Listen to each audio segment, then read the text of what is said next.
ॐ नमः श्रीयतिराजाय विवेकानन्दसूरये सच्चित्सुखस्वरूपाय स्वामिने तापहारिणे. స్వామి వివేకానంద సంపూర్ణ గ్రంథావళిలో మనం జ్ఞానయోగం చెప్పుకుంటున్నాము. ఈరోజు ఆత్మ చాలా వాడుతూ ఉంటాం కదా పదాన్ని, ఆత్మ ఆత్మ అంటూ ఉంటాం. ఆత్మ అంటే ఏమిటి అన్నది స్వామీజీ అమెరికాలో చెప్తున్నారు. ఇది ఉపన్యాసము. మన భారతీయ ధర్మం పైన, వేదాంతం పైన విదేశీయులు కొంతమంది కొన్ని పుస్తకాలు రాశారు. అందులో మ్యాక్స్ ముల్లర్ ఆయన రాశారు ఒకటి 3 lectures on the Vedanta philosophy అని ఒక బుక్ రాశారనమాట. అలాగే డస్సన్ అని ఒక జర్మన్ ప్రొఫెసర్, ఆయన ఏం రాశారు, ఈ ఫిలాసఫీ పైన ఒక బుక్ రాశారు. స్వామీజీ ఈ 2 బుక్స్ చూశారు. చూసి ఏం చెప్తున్నారంటే, వీళ్ళిద్దరు కూడా ఏం చేశారంటే వేదాంత అనగానే వాళ్ళు కేవలం అద్వైతం అనుకున్నారు. నేను తర్వాత మీకు చెప్తాను అది డిఫరెన్స్ ఏంటన్నది. వేదాంత ఫిలాసఫీ అనగానే వాళ్ళు ఏం చేశారు, కేవలం అద్వైతం గురించే రాశారు. అయితే అది పొరపాటు. స్వామీజీ ఏం చెప్తున్నారంటే, మనకు ఉన్నటువంటి భారతీయ ఈ తత్వశాస్త్రంలో వేదాంతం అన్నది, అద్వైతం అనేది ఓన్లీ ఒక పార్ట్ మాత్రమే. వేదాంతం అని దేన్నైతే అంటున్నామో దానిలో రకరకాలు ఉన్నాయి. అది మనకి ఎక్స్ప్లెయిన్ చేస్తున్నారు స్వామీజీ అనమాట. అది వాళ్ళకి తెలియక అలా రాశారు అని చెప్తున్నారు. ఇప్పుడు చూడండి, మనకు రకరకాల ఆరాధనా పద్ధతులు ఉన్నాయి. ఇక్కడ భారతదేశంలో చాలామంది గుళ్ళు ఉన్నాయి, గుళ్ళకి వెళ్తూ ఉంటాం. గుళ్ళు ఎన్ని రకాలు ఉన్నాయి, చాలా రకాల గుళ్ళు ఉన్నాయి. తర్వాత కొంతమంది ఏం చేస్తారు, కొన్ని ఆశ్రమాలకు వెళ్తూ ఉంటారు. కొంతమంది ఏ గుళ్ళకు వెళ్ళరో సాధన చేసుకుంటూ ఉంటారు, మెడిటేషన్ చేసుకుంటూ ఉంటారు. ఇలా చూస్తే మనకి అసంఖ్యాకమైనటువంటి తెగలు భారతదేశంలో ఉన్నాయి. వాటిని అందరూ కూడా విదేశీయులు ఏమనుకున్నారనమాట, వీళ్ళు ఏంటి చాలా రకాలు వాటిని ఆరాధిస్తారు వీళ్ళు, తర్వాత ఈ విగ్రహాలని ఆరాధిస్తారు ఇలా అని చెప్పి మిగిలిన రిలీజియన్స్ అనేది దీన్ని కొంచెం అపార్థం చేసుకొని ఇక్కడ మనకు ఒక చెడు ప్రచారాన్ని చేయడం మొదలుపెట్టాయన్నమాట. కానీ దీని వెనుక అర్థం ఏంటన్నది ఈరోజు మనకి చాలా చక్కగా తెలుస్తుంది. చూడండి, భారతదేశంలో జరిగినటువంటి పరిశోధన భగవంతుడి గురించి, అసలు భగవంతుడు ఏంటి, ఈ జీవితానికి అర్థం ఏంటి, పరమార్థం ఏంటి అని ఎక్కువ ఆలోచించింది భారతదేశంలో అనమాట. ఆలోచన అంటే ఎంత తీవ్రంగా జరిగిందంటే అంత ఆలోచన. కొన్ని వేల గ్రంథాలు ఉన్నాయి, ఒకే పుస్తకం కాదు మనకి ఆధారం, కొన్ని వేల గ్రంథాలు ఉన్నాయి. అంత మనకు తెలియదు. అంటే మనకు రకరకాలు చూడండి, మన ఇంట్లోనే కొంతమందికి ఏమో వెంకటేశ్వర స్వామి అంటే ఇష్టం, ఇంకొకరికేమో శివుడు అంటే ఇష్టం. ఒకే ఇంట్లోనే చాలామంది ఉంటారు లేదా, అది మనకు ప్రాబ్లమే కాదు, ఎవరిష్టం వాళ్ళది. మనకు మెయిన్ కావాల్సింది ఏంటి, మనము మంచిగా తయారవుతున్నామా లేదా, జీవితంలో ముందుకు వస్తున్నామా లేదా, మన ఆలోచన విధానం మారుతుందా లేదా అనేది మనకి ఇంపార్టెంట్. నువ్వు ఏ దేవుడిని ఆరాధించినా మనకు ప్రాబ్లం లేదు. మనం నమస్తే అని చెప్పమన్నారు పెద్దలు, నమస్తే అని చెప్తాం. నమస్తే అంటే అర్థం ఏంటి, ఎవరు ఆలోచించలేదు. నమస్తే అని చెప్పడం అనేది ఒక ఆచారం కింద మనం అందరూ చేసుకుంటూ వచ్చాం కదా, అందరికీ దానికి అర్థం తెలియదు. కానీ దాని వెనుక ఎంత అర్థం ఉందంటే, తే అంటే ఎవరికి, భగవంతుడికే. భగవంతుడు ఎక్కడున్నా చూడండి, ఎదుటి వాళ్ళు ఉన్న భగవంతుడికి నేను నమస్కరిస్తున్నాను, నన్ను నేను మరిచిపోవాలి, భగవంతుడినే గుర్తుపెట్టుకోవాలి అన్నది ఒక చిన్న ఆచారంలో వాళ్ళు ఏం చేశారనమాట. భగవంతుడే శాశ్వతము, అసలు మనిషిలో ఉన్నది శాశ్వతమైన వస్తువు భగవంతుడు మాత్రమే. భగవంతుడి వల్లే మనకి ఈ ఉనికి ఇదంతా కూడా వచ్చింది, కేవలం భగవంతుడి వల్లే వచ్చింది. భగవంతుని తీసేస్తే అసలు ప్రపంచం నుంచి కానీ జీవితం నుంచి కానీ అసలు ఏం లేదు ఈ ప్రపంచంలో. అది మనం గుర్తించట్లేదు. అది గుర్తించేలా వీళ్ళు ఏం చేశారనమాట, మన ఋషులు ఈ ఆచార సాంప్రదాయాల్లోని ఇవన్నీ కూడా ఏర్పాటు చేశారు. ఇప్పుడు గుడులు కట్టారనుకోండి, ఈ ప్రతి గుడి కూడా ఒక మానవ దేహాన్ని పోలి ఉంటుంది. మీకు తెలుసో లేదో, అది మానవ దేహంలో ఏ విధంగా అయితే లోపలికి వెళ్ళే కొద్దీ కూడా మనకు ఆ సత్యం తెలుస్తుందో, అదేవిధంగా లోపలికి వెళ్ళే కొద్దీ కూడా అక్కడ భగవంతుని యొక్క ఉనికి తెలుస్తుందని చెప్పడానికి నవద్వారే పురే దేహి అంటే మన శరీరంలో 9 ద్వారాలు ఉన్నాయి. సో గుడికి కూడా కొన్ని గుడుల్లో 9 ద్వారాలు ఉంటాయి, కొన్ని గుడుల్లో 11 ద్వారాలు ఉంటాయి. పురం ఏకాదశ ద్వారం అంటే మనకి చనిపోయేటప్పుడు ఇక్కడ నుంచి బ్రహ్మరంధ్రం ఉంటుంది కదా, ఇవన్నీ కలిపి మొత్తానికి రకరకాల, ఒకటి నవద్వారం అని చెప్పారు, ఇంకో కొన్ని శాస్త్రాలు ఏకాదశ ద్వారం అని చెప్పారు. ఈ విధంగా గుడి యొక్క నిర్మాణం కూడా చాలా శాస్త్రీయంగా జరిగిందనమాట. దాని వెనుక అర్థం ఏంటి? మీరు రోజు వెళ్ళండి గుడికెళ్ళి కొబ్బరికాయలు కొట్టండి, కొన్ని సాంప్రదాయాలు ఏర్పరిచారు. దానివల్ల ఏంటంటే మనిషి అక్కడికి వెళ్ళి రోజు అక్కడికి వెళ్ళి కొంచెం ప్రశాంతతను అనుభవిస్తాడని చెప్పేసి. కానీ మీ మనసు లోతుకు వెళ్ళే కొద్దీ కూడా దాని యొక్క పరమార్థం అర్థమవుతుంది అనమాట. గుడి అన్నది మానవ దేహాన్ని పోలి ఉంటుంది. ఒకవేళ నీకు నువ్వు లోపలికి వెళ్ళగలిగితే నీ లోపలికి వెళ్ళగలగడం అంటే ఏంటి? లోపలికి వెళ్ళి ఆపరేషన్ చేసి అక్కడ కెమెరాలు పెట్టడం లోపలికి వెళ్ళడం అంటే? లోపలికి వెళ్ళడం అంటే ఏంటంటే ఫస్ట్ మన ఐడెంటిఫికేషన్ బాడీతో ఉంటుంది. నేను అనగానే గుర్తొచ్చింది మన బాడీయే కదా. దాని నుంచి లోపలికి వెళ్ళు అంటే నువ్వు నెమ్మదిగా లోపల కాన్సన్ట్రేట్ చేసే కొద్దీ నీకు ఐడియాస్ నెమ్మది కళ్ళు మూసుకోండి. కొంతసేపటికి మీరు ఏం చేస్తారు, లోపల అలా ఆలోచనలు తిరుగుతూ ఉంటాయి. అది మైండ్, మెంటల్ లెవెల్ అనమాట. లోపలికి వెళ్ళడం అంటే అది బాడీ లెవెల్ నుంచి మైండ్ లెవెల్కి, మైండ్ లెవెల్ నుంచి ఇంకా లోపలికి వెళ్తే అసలు విషయం నీకు తెలుస్తుంది. దాన్ని దాటి వెళ్ళడం చాలా కష్టం. ఎందుకంటే ఎప్పుడు ఏవో ఆలోచనలు వస్తూనే ఉంటాయి. కానీ మనం వెళ్ళలేమని కాదు, ప్రయత్నం చేస్తే తప్పకుండా లోపలికి వెళ్ళగలము.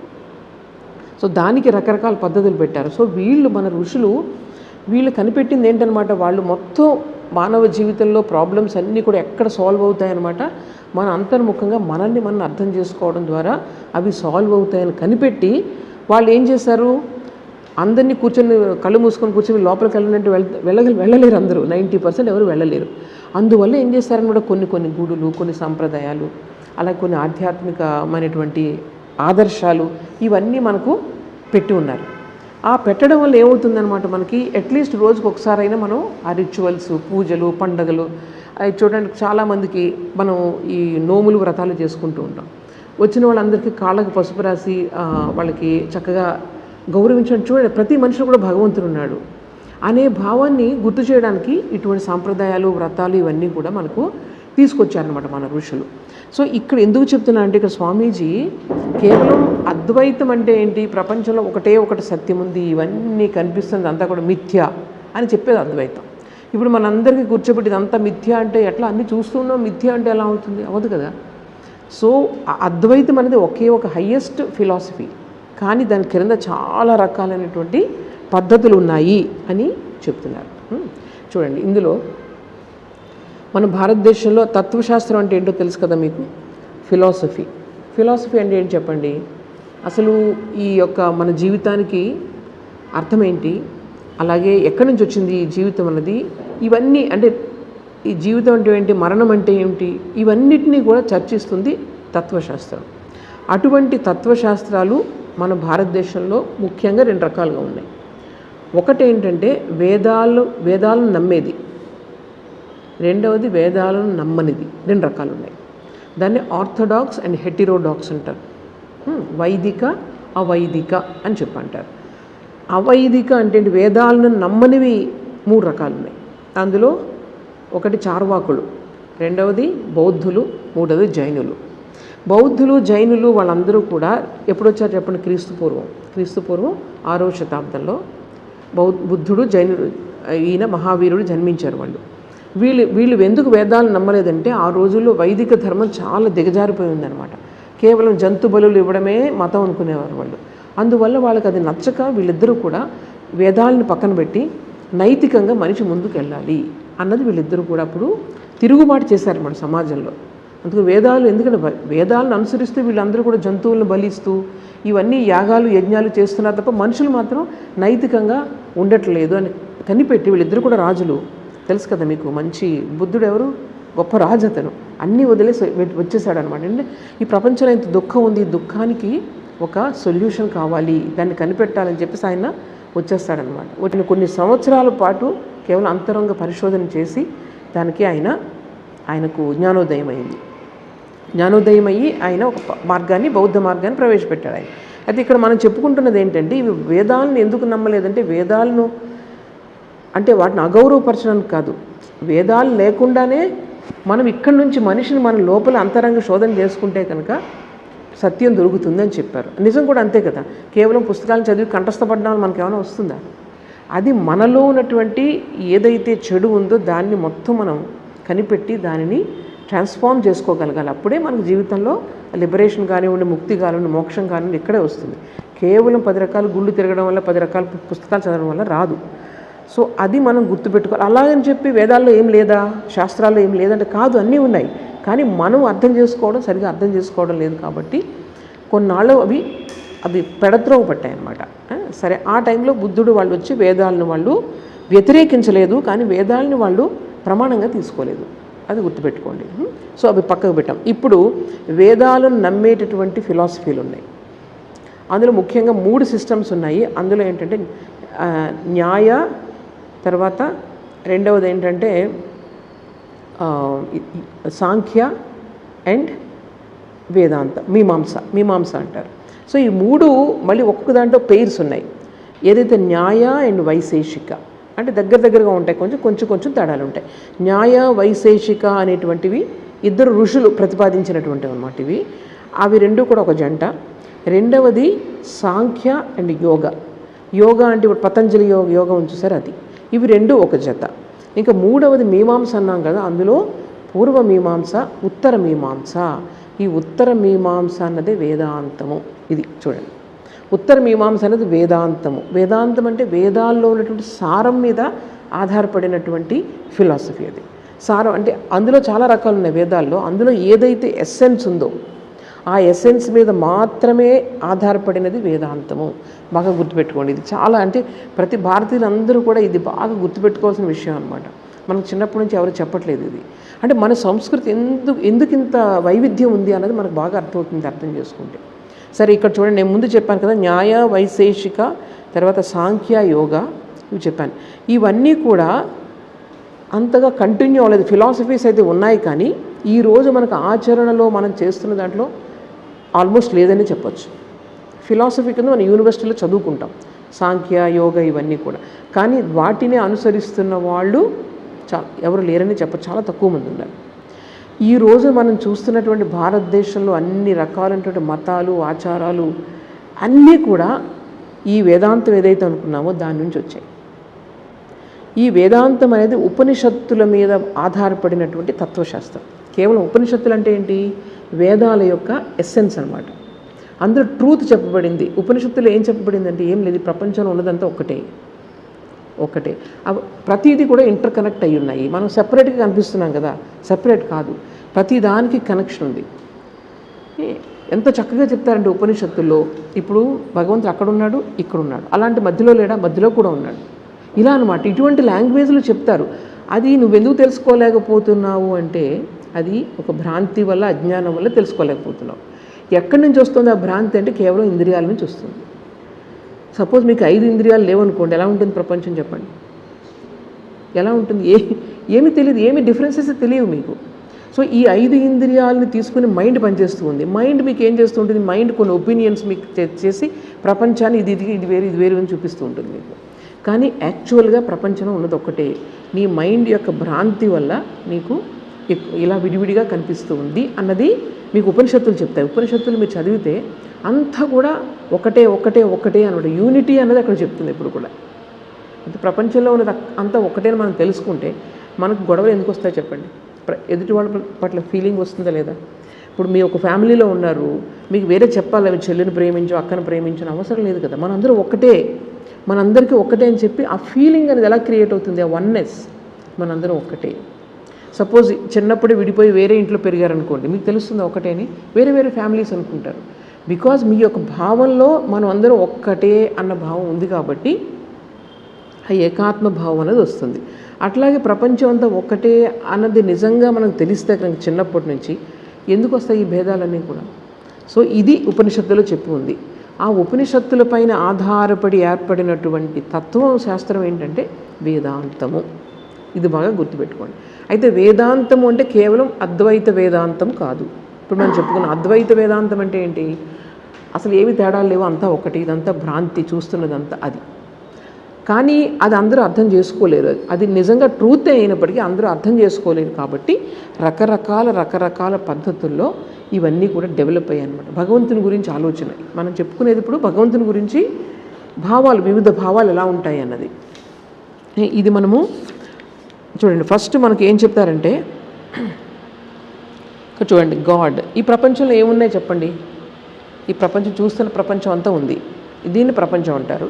తర్వాత నువ్వున్నావు, ఇది కాకుండా ఒక భగవంతుడు ఉన్నాడు అన్నది ప్రతి వాళ్ళకి లోపల ఏదో ఒక టైంలో అనిపిస్తుంది, ఏదో ఒక శక్తి ఉంది, లేకపోతే అంతా ఎలా నడుస్తుంది అన్నది మనకు తెలుస్తుంది కదా. అందువల్ల ఈ ఫిలాసఫీ అనేది, తత్వశాస్త్రం అనేది ఎప్పుడు 3 విషయాల గురించి మనకు చెప్తుంది. అదొకటి ఏంటి, ఈశ్వరుడు అంటే భగవంతుడు, అలాగే జీవుడు అండ్ జగత్. అంటే నువ్వు ఒక మనిషిని ఉన్నావు అనుకో, నువ్వు ఉన్నావు, ఈ ప్రపంచం ఉంది, భగవంతుడు ఉన్నాడు. ఇంకా మిగిలిన వాళ్ళందరూ కూడా ఆ ప్రపంచంలోనే వస్తారు. నాకు మళ్ళీ వేరే ప్రపంచం ఉంది, నా ఆలోచనలు వేరు, నా ప్రపంచం వేరు మళ్ళీ. సో ఈ విధంగా ఈశ్వరుడు, జీవుడు, జగత్, ఈ 3 గురించి ఫిలాసఫీ అనేది ఎప్పుడు కూడా చెప్తుంది. చూడండి, మొట్టమొదటి వచ్చిన ఫిలాసఫీ, మొట్టమొదటి ఆలోచన అంటే భగవంతుడు ఏమిటి అన్నది ప్రతి మనిషి ఆలోచిస్తూ వెళ్తూ ఉంటే ఇవన్నీ థియరీస్ వచ్చాయి. ఎవరైనా కరెక్ట్గా చూడండి, అందరూ అన్ని రకాలుగా ఎందుకు చెప్తారు భగవంతుని గురించి అంటే వాళ్ళ ఆలోచన స్థాయిని బట్టే కదా చెప్తారు. ఇప్పుడు భగవంతుడు ఒక్కడే, కానీ అందరూ అన్ని విధాలుగా ఎందుకు చెప్తున్నారు, ఒక్కొక్కరికి ఒక్కొక్క రకంగా అర్థమవుతున్నాడు భగవంతుడు. సో ఈ విధంగా వచ్చినటువంటి సిద్ధాంతాలు ఇవన్నీ కూడా కానీ మొత్తం వేదాంతంలోనే ఉన్నాయి. వేదాంతం దేనిపైన ఆధారపడింది గుర్తుపెట్టుకోవాలి, వేదాంతం దేనిపైన, ఉపనిషత్తులపైన ఆధారపడింది. సో మన దేశంలో ప్రస్తుతం ఉన్నటువంటి మొత్తం అన్ని సాంప్రదాయాలు కూడా మీకు ఉపనిషత్తుల నుంచే వచ్చాయి. ఇది స్వామీజీ మనకు చెప్పినటువంటి స్వామి వివేకానంద, ఆయన ఋషి కాబట్టి మొత్తం ఈ వెనుక ఉన్నటువంటి మొత్తం అంతా ఆయన పరిశోధించి ఎందుకు ఇన్ని పద్ధతులు ఉన్నాయి కానీ వాటి అన్నిటికీ మూలం లింక్ ఎక్కడ ఉన్నదని కనిపెట్టి చెప్పారు మనకి. సో అవన్నీ ఉపనిషత్తులు. సో ఫస్ట్ థాట్ ఎలా వచ్చిందో చూడండి, భగవంతుడు వేరు, నేను వేరు, ఈ ప్రపంచం వేరు. మనం ఇప్పుడంతే కదా, ఆ స్టేజ్లోనే ఉన్నాం, నేను వేరు, అలాగే ఈ ప్రపంచం వేరు, నా నుండి ఇది వేరుగానే ఉంది. తర్వాత భగవంతుడు కూడా వేరు. భగవంతుడు ఎక్కడో పైన ఎక్కడో ఉన్నాడు, స్వర్గంలో ఉన్నాడను, ఇక్కడ ఉన్నాడను, ఎక్కడో ఉన్నాడని చెప్తాం. చాలామంది 95% మనుషులు ఈ పద్ధతిలోనే ఆలోచిస్తారు భగవంతుడు. మనకి విష్ణు లోకంలో విష్ణు ఉన్నాడు, అక్కడ అంతే కదా. అలాగే శివలోకంలో శివుడు ఉన్నాడు, కైలాసం, వైకుంఠం అంటాం. ఇవే మనకు బాగా అనిపిస్తాయి అన్నమాట. అది అక్కడ ఉన్నాడు భగవంతుడు, మనకి ఏదైనా కష్టం వస్తే మనం చెప్పుకుంటాం, ఆయనకి మనకులాగే 2 చేతులు అన్నీ ఉన్నాయి, వచ్చి మనల్ని రక్షిస్తూ ఉంటాడు. ఈ విధంగా మనకు ప్రతి మనిషికి కూడా ఒక భయం అన్నది ఉంటుంది కదా, భగవంతుని యొక్క అవసరం అన్నది ఉంటుంది. అన్నీ తీరవు మన కోరికలు తీర్చుకోవాలని భగవంతుని చేసుకుంటూ ఉంటాం. అప్పుడు మనకి ఎటువంటి భగవంతుడు కావాలి, ఒక మనిషిలాగే ఉండాలి, మన తండ్రిలాగో తల్లిలాగో ఉంటే మనకి ఈజీ అడగడం, అంతే కదా. సో ఈ విధంగా ఏంటంటే ఫస్ట్ దాంట్లో ద్వైతం అంటారంటే జీవుడు వేరు, భగవంతుడు వేరు. ఈ పద్ధతిలోనే మనము చాలామంది ఆలోచిస్తాము. దీనిని ద్వైతము, ఇంగ్లీష్లో డ్యూయలిజం అంటారు. డ్యూయలిజం అంటే 2 ప్రపంచంలో ఇవి 2, జీవుడు వేరు, భగవంతుడు వేరు. ఇక రెండవది చూడండి, ఇది ఒక్కొక్కరు ఆయన మధ్వాచార్యులు అని చెప్పేసి ఆచార్యులు ఆయన ఈ సిద్ధాంతాన్ని ప్రతిపాదించారు. దేనిపైన ఆధారపడి ఉపనిషత్తులను ఆయన చదివారు. ఉపనిషత్తులను చదివి, బ్రహ్మసూత్రాలు చదివి, భగవద్గీతను చదివి ఆయన ఈ సిద్ధాంతాన్ని ప్రతిపాదించారు. మధ్వాచార్యులు, ద్వైతం అంటారు ఇదంతా కూడా. సో ఈ పద్ధతిని చాలామంది మనం ఫాలో అవుతున్నాం. కానీ మళ్ళీ అందులో ద్వైతంలో రకరకాలు ఉన్నాయి. కొంతమంది శైవులు అంటారు, కొంతమంది వైష్ణవులు అంటారు, కొంతమంది అమ్మవారు శాక్తులు అంటారు వాళ్ళని, కొంతమంది గాణపత్యులు అంటారు, గణపతి, సౌర్యులు, సూర్యుడిని, ఇలా రకరకాలుగా మనము ఒక్కొక్క దేవతని ఆరాధిస్తూ, అంటే ఒక్కొక్కరి దానికి ఒక్కొక్కరు హయ్యెస్ట్ అనమాట. శైవులందరికీ శివుడు హయ్యెస్ట్ అంటే ఏంటి, ఆయనే పరమాత్మ, ఆయన నుంచి ప్రపంచం వచ్చిందని వాళ్ళు అంటారు. వైష్ణవులు ఏమంటారు, విష్ణువు నుంచి వచ్చిందంటారు. అలాగే దేవి, ఆవిడే ఆదిపరాశక్తి, ఆవిడ నుంచి అంతా వచ్చిందని చెప్తారు. సో ఈ ద్వైతంలో మనకు మళ్ళీ ఏమున్నాయి, రకరకాలు మన ఆరాధ్య వస్తువు ఏదైతే ఉందో దాన్ని బట్టి మళ్ళీ రకరకాల సెక్ట్స్ ఉన్నాయి. ఈ రోజుల్లో చూడండి, మీరు చూసినట్లయితే దేవి ఆలయాలు ఉన్నాయి, మనకు శివుడు ఆలయాలు ఉన్నాయి, తర్వాత ఇంకెవరు ఉన్నాయి, విష్ణు ఆలయాలు ఉన్నాయి, రామాలయం, కృష్ణాలు, ఇవన్నీ కూడా వైష్ణవ సాంప్రదాయంలోకి వస్తాయి. ఇకపోతే గణపతి ఉన్నాయి లేదా, గణపతి ఆలయాలు ఉన్నాయి. ఈ విధంగా మనం చూసినట్లయితే ఇవన్నీ కూడా మన సాంప్రదాయంలో, ఇవన్నీ మనము ఇందులో వేదాంతంలోనే ద్వైత సాంప్రదాయంలో వివిధ శాఖలు, ఇవన్నీ కూడా రూట్స్ ఎక్కడున్నాయి, ఉపనిషత్తుల్లో ఉన్నాయి. ఉపనిషత్తులను చదివే మధ్వాచార్యుల వారు దీన్ని ప్రతిపాదించారు, జీవుడు వేరు, భగవంతుడు వేరు అని. సరే, ఇక రెండవది చూడండి, రెండవది ఎలా వచ్చింది, ఇక్కడ భగవంతుడు ఉన్నాడు చూడండి ఆ డయాగ్రామ్లో, ఆ లోపలికి వచ్చేసాయి జీవులన్నీ. అంటే ఏంటి, జీవుడు వేరు, భగవంతుడు వేరే, కానీ జీవుడు ఎక్కడున్నాడు, భగవంతుడు లోపలే ఉన్నాడు. అంటే అదేవిధంగా ఈ ప్రపంచం కూడా భగవంతుడి లోపలే ఉంది. అందువల్ల మన అందరిలోనూ భగవంతుడు ఉన్నట్లేగా. ఇప్పుడు అంతా భగవంతుడే వ్యాపించున్నాడంటే మనందరిలోనూ ఉన్నట్లే కదా భగవంతుడు. సో భగవంతుడు అందరిలోనే ఉన్నాడు. ఈ తత్వం నుంచి దీన్ని విశిష్ట అద్వైతం అంటారు. ఇక్కడ చూడండి, ఒక విధంగా వేరుగా కనిపిస్తున్నప్పటికీ ఇద్దరు ఒకటే అన్నది చెప్తుంది. కానీ వేరు ఎప్పుడవుతున్నాయి? దాని యొక్క విశిష్టమైనటువంటి గుణాల వల్ల జీవుడు భగవంతుడు వేరవుతున్నారు. భగవంతుడికి అన్నీ తెలుసు, దాన్ని సర్వజ్ఞత్వము అంటారు. అన్నీ తెలుసు. అలాగే సర్వశక్తిమాన్ అంటే ఆయన అన్ని శక్తులు ఆయనకున్నాయి. అవి గుణాలవి, అంతే కదా, గుణాలవి. అయితే జీవులకి మాత్రం ఉందా? సర్వజ్ఞత్వం ఉందా? అన్నీ తెలుస్తాయి జీవుడికి? తెలీదు. అలాగే సర్వశక్తిమాన్, ఆ సర్వశక్తిమాన్ కాదు కదా జీవుడు. అందువల్ల ఈ డిఫరెన్సెస్లో తేడాలు ఉన్నాయన్నమాట. మనిషికి తర్వాత భగవంతుడికి. అవి రెండు ఒకటే అయినప్పటికీ దీని యొక్క కెపాసిటీ తక్కువ, దాని కెపాసిటీ ఎక్కువ. అయితే ఈ మనిషి ఎందుకు ఇలాగ చిన్నగా ఉండిపోయాడు, భగవంతుడితో సమానంగా ఎందుకు అవ్వలేకపోతున్నాడంటే మనం చేసినటువంటి చెడు కర్మల వల్ల ఇలా కాంట్రాక్ట్ అయిపోతుందంట. కాంట్రాక్ట్ అయిపోయి పాపం జీవుడిగా ఉండిపోతున్నాడు. కాంట్రాక్ట్ అవడం వెంటనే నీ బాడీకే పరిమితం అనుకుంటున్నాం. అది కాంట్రాక్ట్ అయిపోవడం అంటే. తర్వాత అతను ఎక్స్పాండ్ అయ్యే కొద్దీ భగవంతుడి దగ్గరికి వెళ్తాడట. ఎక్స్పాండ్ అవ్వడం అంటే ఏంటి? మనలో ఉన్న స్వార్థం నశించడం, కామక్రోధాలన్నీ కూడా తగ్గడం, ఇవన్నీ తగ్గుతూ ఉండడం వల్ల మనిషి భగవంతుని యొక్క లక్షణాలని తీసుకుంటూ ఉంటాడు. తనకు వస్తూ ఉంటాయన్నమాట. ఈ విధంగా మనం ఎక్స్పాన్షన్ అంటారు దాన్ని. ఎక్స్పాండ్ అయ్యే కొద్దీ భగవంతునికి దగ్గరలోకి వెళ్ళిపోతూ ఉంటాం. మనం భగవంతుని దగ్గరికి వెళ్ళిపోయి అక్కడ మనం ఆయన యొక్క తత్వానికి దగ్గరికి కలిసిపోతాం అన్నమాట. కానీ సమానంగా అవ్వలేము, అక్కడ భగవంతునితో సమానంగా అవ్వలేము. కానీ ఇది విశిష్ట అద్వైతం అంటారు. దీనిని ప్రతిపాదించినటువంటి ఋషి ఎవరు? ఆధునిక కాలంలో రామానుజాచార్యులు. విశిష్టాద్వైతము రామానుజాచార్యులు. ఇవన్నీ మీకు రేపు ఇంటర్వ్యూస్లో కూడా అడుగుతారు. ఎవరైనా ఇండియన్ ఫిలాసఫీ గురించి అడిగితే ఇవన్నీ అడుగుతారు. సో రామానుజాచార్యులు విశిష్ట అద్వైతాన్ని ప్రతిపాదించారు. ఆయన మహామేధావి. ఇది కూడా అద్వైతానికి దగ్గర పెద్ద తేడా లేదు అద్వైతానికి దీనికి అన్నమాట. ఆయన చేశారు. సరే, ఇక మూడవది ఏంటో తెలుసా? అసలు రెండిటికి భేదం లేదు, రెండు ఒకటే. చూడండి, ఇక్కడ రాశాను తెలియడానికి రెండు ఒక డాట్ లైన్ వేశాను ఇక్కడ. ఒకటి ఇది భగవంతుడు, ఇది జీవుడు. అది ఓన్లీ అప్పరెంట్ అనమాట, జస్ట్ కనిపించడానికి అలా విడిగా కనిపిస్తున్నా కానీ రెండు ఒకటే. అలా చెప్తే ఎవరైనా నమ్మగలమా? ఇదంతా కూడా నువ్వు ఏదైతే డిఫరెన్స్ నువ్వు చూస్తున్నావో అది కేవలం భ్రాంతి మాత్రమే అని చెప్తున్నారు ఇక్కడ. ఓకే, ఇప్పుడు నేను ఈ విశిష్టాద్వైతం చెప్పాను కదా. విశిష్టాద్వైతం చెప్పిన దగ్గర ఏమవుతుందనమాట, మన సృష్టిలో మొత్తం అన్ని భారతదేశంలో ఉన్నటువంటి ఈ ఆస్తిక తత్వాలన్నీ కూడా ఏం చెప్తాయంటే ఈ మూడిట్లు నమ్ముతాయి అన్ని సమానంగా. అంటే ద్వైతులు, విశిష్టాద్వైతులు, అద్వైతులు అందరూ కూడా నమ్మేది మూడు విషయాలు ఉన్నాయి. అదేంటంటే భగవంతుణ్ణి వీళ్ళు ముగ్గురు కూడా నమ్ముతారు. వాళ్ళకిలా కాదు, నాస్తికుల్లా కాదు, వీళ్ళు భగవంతుణ్ణి నమ్ముతారు. అలాగే వేదాల్ని నమ్ముతారు. వేదాలు అన్నవి భగవంతుని యొక్క జ్ఞానాన్ని తెలియజేసేటువంటివి అని వీళ్ళందరూ నమ్ముతారు. అంటే భగవంతుని గురించి జ్ఞానాన్ని తెలియజేసేవాడు కేవలం ఒక పుస్తకం కాదు, ఎవరో ఒకరు వచ్చి చెప్పారు, దాన్నే మనం ఇంటోటో మనము ఫాలో అవ్వాలి. క్రిస్టియన్స్ అండ్ ముస్లిమ్స్ ఏంటంటే ఒక బుక్ ఉందంటే దాన్ని ఇంటోటో ఫాలో అవ్వాలని వాళ్ళ ధర్మం చెప్తుంది. ఇక్కడ వేదాలంటే అది కాదు, ఇది భగవంతుని గురించిన నాలెడ్జ్ ఏదైతే ఉందో అదంతా కలిపి వేదం అని. అది ప్రపంచంలో ఈ క్రియేషన్ ఎప్పుడైతే అయ్యిందో ఈ సృష్టి, దాంతోపాటే భగవంతుని యొక్క ఈ జ్ఞానం కూడా సృష్టిలో అంతర్భాగంగా వచ్చింది. అది ఎవరు కనుక్కోగలరు? ఎవరైతే పవిత్రంగా ఉంటారో అటువంటి వాళ్ళకి ఆ తత్వం అర్థమవుతుంది అన్నమాట.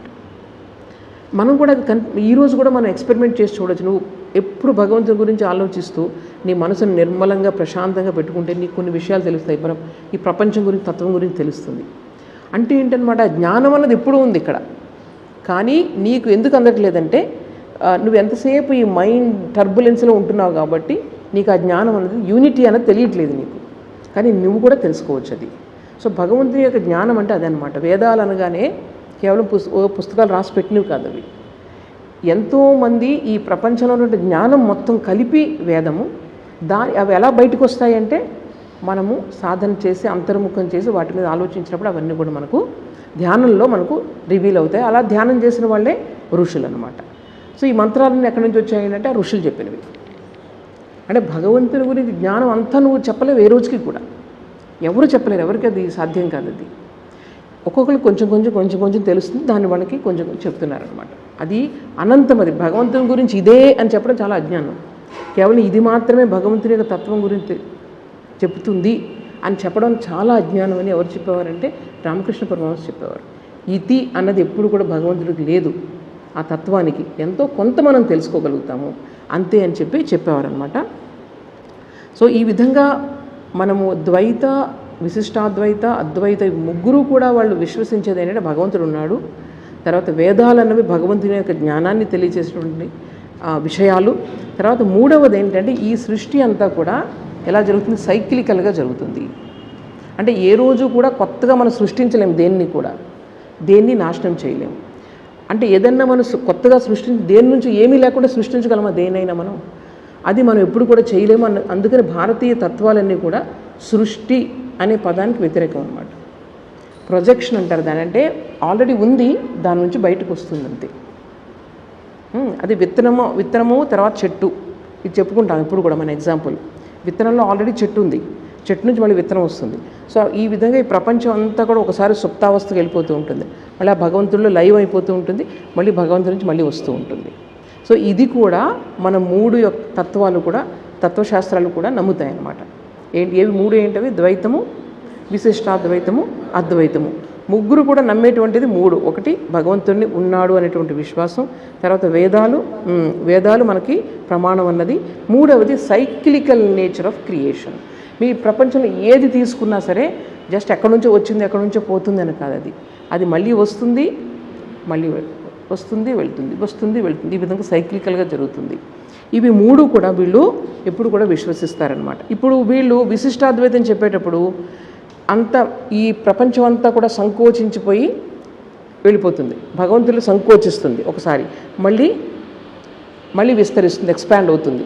ఇది సంకోచం విస్తారం, ఇది ప్రపంచాన్ని సృష్టి జరుగుతూ ఉంటుంది. అలాగే మనిషి కూడా సంకోచించడం మళ్ళీ ఎక్స్పాండ్ అవ్వడం, ఇలాగన్నది ఇవల్యూషన్ అనేది జరుగుతూ ఉంటుందని వీళ్ళు విశిష్టాద్వైతం వాళ్ళు చెప్తారు. ఇక మనది వేదాంతం అంటే లాస్ట్ అద్వైత వేదాంతంలో ఇది కొంచెం అర్థం చేసుకోవడం కష్టం. చూడండి, మొట్టమొదటి ద్వైతంలో భగవంతుడు కర్త అంటే అర్థం ఏంటి? చేసినవాడు అని. అంటే ఈ ప్రపంచాన్ని తయారు చేసినవాడు అని అర్థం. అంటే ఇప్పుడు ఎలాగంటే ఒక కుమ్మరి కుండలను తయారు చేస్తాడో ఆ విధంగా ఈ ప్రపంచాన్ని అంతటినీ కూడా భగవంతుడు తయారు చేశాడు. ఇదంతా కూడా మీరు మిగిలిన రిలీజియన్స్లో ఇప్పుడు క్రిస్టియానిటీ ఇవన్నీ కూడా సేమ్ ఇదే ద్వైతంలో ఉన్నాయన్నమాట. వాళ్ళకి అద్వైత లేదు. క్రిస్టియానిటీలో అద్వైత డెవలప్ అవ్వలేదు అసలు. వాళ్ళు కేవలం ద్వైతం లెవెల్లోనే ఉన్నారు. అందువల్ల ఏంటంటే Christ is the only saviour, అది లేకపోతే అందరూ మీరు నరకానికి వెళ్ళిపోతారని చెప్తారు. అక్కడ అద్వైత ఫిలాసఫీ అనేది డెవలప్ అవ్వలేదు కాబట్టి వాళ్ళది అన్ని సాంప్రదాయాన్ని వాళ్ళు యాక్సెప్ట్ చేయలేకపోతున్నారు. సో మనకైతే అలా కాదు, ఇక్కడ మనకు అద్వైత ఈజ్ ద హైయెస్ట్. సో ఇవన్నీ కూడా డిఫరెంట్ స్టేజెస్ అనమాట. భగవంతుడి దగ్గరికి వచ్చే డిఫరెంట్ స్టేజెస్. అక్కడ ఏదో ఒక మన ఆదర్శాన్ని ద్వైతంలో తీసుకొని ముందుకు వెళ్తాం అనమాట. మనం ఎవరో నీకు శివుడు అంటే ఇష్టం, శివుడిని ఆరాధిస్తూ ఆయన వెళ్తూ లోపలికి వెళ్తూ ఉంటే నీకు అర్థమవుతుంది ఆ శివతత్వం అనేది నీలోనే ఉంది అన్నది కొన్నాళ్ళకి అర్థమవుతుంది అనమాట. అప్పుడు మనం ఈ అద్వైత స్టేజ్లోకి వస్తాం. సో మొట్టమొదటి ద్వైతంలో భగవంతుడు అంటే కర్త, he is the maker of the universe. Next రెండవ స్టేజ్లో he is the cause of the universe. He is the cause of the universe అంటే ఏంటి చెప్పండి? ఆయన నుంచే మొత్తం ప్రపంచం వచ్చింది. కాజ్ అండ్ ఎఫెక్ట్ అంటే కాజ్ అండ్ ఎఫెక్ట్ అన్నది రెండూ కూడా పైకి వేరుగా కనిపిస్తున్నప్పటికీ యాక్చువల్గా ఒకటే. సో మీకు ఇందులో విశిష్టాద్వైతంలో భగవంతుడు కారణం, అక్కడ కర్త, ఇక్కడ కారణం. ఇక మూడవ దాంట్లో ఏంటి తెలుసా? కారణము ఆయనే, కర్త ఆయనే, కారణము ఆయనే, కానీ ఈ ప్రపంచం ఏమీ ఆయన్ని అసలు మార్చలేదు, ఏమీ టచ్ చేయలేదన్నమాట. అసలు దాన్ని అధిష్టానం అంటారు. అధిష్టానం అంటే ఈ ప్రపంచం అందరికీ అధిష్టానం, ఆయన యొక్క ప్రెజెన్స్లో మొత్తం అన్నీ జరుగుతాయి, కానీ ఈ ప్రపంచం ఆయన్ని ఏమీ ఎఫెక్ట్ చేయలేదు, అది అధిష్టానం అంటారు. ఈ విధంగా చూడండి, ఈ థాట్ అనేది స్వామీజీ చెప్తారు. హయ్యెస్ట్ అనమాట, highest expression of human thought అంటారు. ఇంతకంటే హయ్యెస్ట్గా ఇంకెవరు ఆలోచించలేరు భగవంతుని గురించి స్వామీజీ చెప్తున్నారు. So where human thought attains its highest expression, that is Advaita Vedanta. కానీ ఇది చాలామంది మనుషుల్లోకి ఇది వెళ్ళలేకపోయింది. ఎందుకంటే దీన్ని అర్థం చేసుకోవడం చాలా కష్టం, అవునా కదా. ఇదంతా ఏం లేదు, అంతా జస్ట్ అపియరింగ్, ఇది ఓన్లీ మన కళ్ళకు కనిపిస్తుందంటే యాక్చువల్గా ఇందులో సత్యం లేదంటే ఎవరు ఒప్పుకుంటారు? అట్లాగా బాగా డీప్ థింకింగ్ ఉన్న వాళ్ళకే ఇది అర్థమవుతుంది. అందువల్ల ఎప్పుడు కూడా ఇది సాధారణంగా సామాన్యం అందరూ కూడా దీన్ని ఫాలో అవ్వలేరు. కేవలం చాలామంది ఎవరో ఋషులు మునులు చాలా కొద్ది మంది మాత్రమే దీన్ని, ఎందుకంటే ఇది మామూలుగా అర్థం చేసుకోవడమే కష్టం, అర్థం చేసుకుందాన్ని ఆచరించడం ఇంకా కష్టం. సో స్వామీజీ చెప్తున్నారు, very few men ask for the truth, actual truth, fewer still dare to learn the truth. అలాగే the fewest of all dare to follow it in all its practical hearings. ఇదేంటి తెలుసా, ఇప్పుడు నాకు ఎదుటి వాళ్ళకి ఆకలేస్తుంది, నాకు ఆకలేస్తే నాకు తెలుసు అన్నం తినాలని, ఆ బాధ నాకు తెలుస్తుంది. కానీ ఎదుటి వాళ్ళకి ఆకలేసినప్పుడు నీకు ఆకలేస్తుందా? అది అద్వైతం అండి. అంత కష్టం ఎందుకు? కష్టం అంటే ప్రాక్టికాలిటీలో ఎదుటివారి కష్టంలో ఉన్నప్పుడు నువ్వు కష్టపడుతున్నావా, నీకు కలిగినట్టే కష్టపడుతున్నావా, దట్ ఈజ్ ద హయ్యెస్ట్. ఇది మనం వినడానికి చాలా బాగుంటుంది, కానీ మనం ప్రాక్టీస్ చేయలేము, అందుకని చాలా తక్కువ. కానీ ఇటువంటి వాళ్ళు ఉన్నారు, మీకు ఎగ్జాంపుల్స్ ఉన్నాయి చాలా. రామకృష్ణ పరమహంసకి మీకు తెలుసు కదా, అక్కడ ఎవరో ఇద్దరు అక్కడ గంగానది ఒడ్డున ఉండేవారనమాట. గంగానదిలో ఓడలు చిన్న చిన్న పడవలు వెళ్తూ ఉంటాయి అలాగా. అప్పుడు వాళ్ళందరూ ఇందులో ఒక పడవలో ఒక ఇద్దరు కొట్టుకుంటున్నారు, వాళ్ళు ఏదో దెబ్బలాట అయింది వాళ్ళకి. మీకు నీళ్లపైన ఏదన్నా మీకు శబ్దం వస్తే బాగా వినిపిస్తూ ఉంటుంది ఒడ్డుకి, నీళ్లు మంచి ధ్వనిని చక్కగా ప్రసరింపజేస్తాయన్నమాట. క్లియర్గా వాళ్ళిద్దరు దెబ్బలాడుకుంటున్నారు. సడన్గా ఒక అతను కొట్టాడు ఇంకొక అతన్ని వీపు పైన, ఆ శబ్దం వినిపించింది ఈయనకి. వినిపించిన ఈయన వెంటనే అన్నారట. అంటే ఏమైందని చూసేవాడికి ఆయన వెనక 5 వేళ్ళు పడి ఉన్నాయి రామకృష్ణ పరమహంస. ఇవన్నీ జరిగినవి. అంటే చెప్తున్నాను, ఆ ఏకాత్మ భావం అన్నది మనకు వస్తే కనుక అది జరుగుతుంది. ఆ స్టేజ్కి వచ్చేవాళ్ళు చాలా ఒకళ్ళు ఇద్దరే ఉంటారు, చాలా కష్టం. కానీ మనము అట్లీస్ట్ థియరిటికల్గా ఈ అద్వైతాన్ని మనం అర్థం చేసుకుంటే కొంచెం మార్పు వస్తుంది మనలో. అంటే ఎదుటి వాళ్ళ కష్టాలు మనం ఫీల్ అవ్వగలుగుతాం, కొంచెమైనా ఎక్కువ కాకపోయినా. సో ఇది అద్వైత అన్నది హైయెస్ట్. కానీ ఇది మనము ఎందుకు చేయలేకపోతున్నాం? మనము సహజంగా మనిషి కష్టం కలగగానే వేరే ఇంకొక మనిషిని కావాలని కోరుకుంటాం.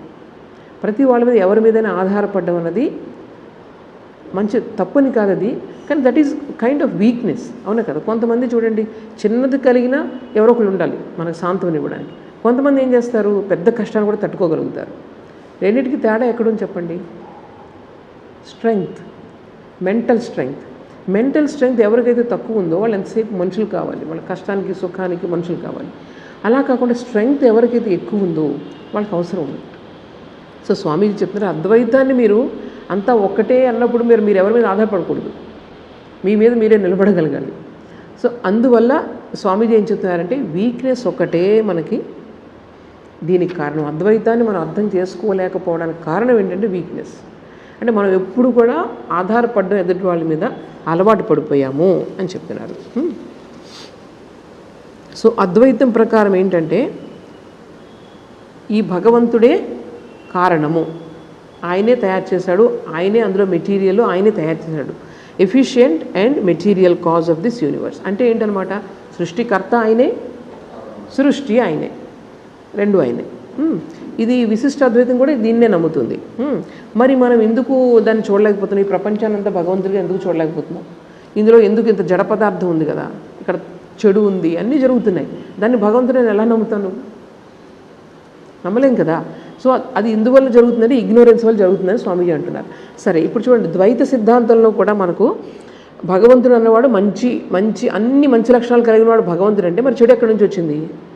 మంచి లక్షణాలు గల భగవంతుడు తయారు చేసినటువంటి ప్రపంచంలో చెడు ఎక్కడి నుంచి వచ్చింది అంటే వాళ్ళు ఏం చేస్తారు తెలుసా? ఏం చేస్తారు చెప్పండి? సైతాన్ అంటారు. సైతాన్ అని ఒకటి సృష్టిస్తారనమాట దానికి. అది లేకపోతే మనం మంచి చెడుని మనం ఎక్స్ప్లెయిన్ చేయలేం కదా.